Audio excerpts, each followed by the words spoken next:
एक स्त्री थी, उसे बहुत क्रोध आता था। जरा सी बात होती कि उनका पारा चढ़ जाता था और वह बिना कुछ सोचे समझे जो मन में आता था वो बातें बोल देती थी। उसके इस स्वभाव से पूरा घर और पूरा पड़ोस परेशान रहता था।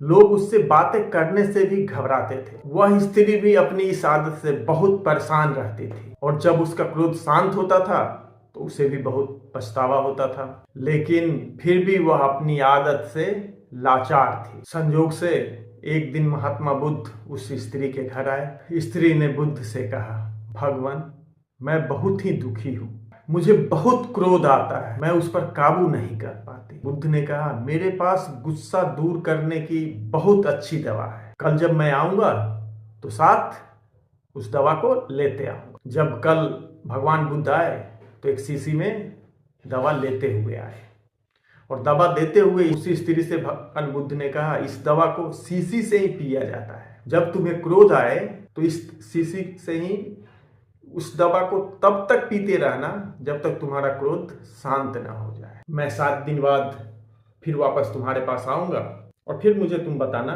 कि अब तुम्हारा गुस्सा कैसा है। इतना कहकर भगवान बुद्ध चले गए। उस स्त्री ने उस दवा का प्रयोग करना शुरू किया।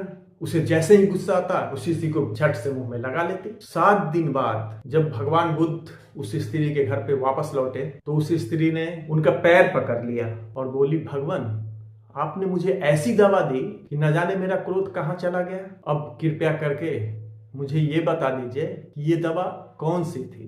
भगवान बुद्ध ने हंसकर कहा, अरे पगली, उस शीशी में कुछ भी नहीं था, सिर्फ पानी था। शीशी को मुंह में आ जाने से तुम बोल नहीं सकती थी और गुस्सा दूर करने का सबसे शर्तिया दवा मुंह को बंद कर लेना है।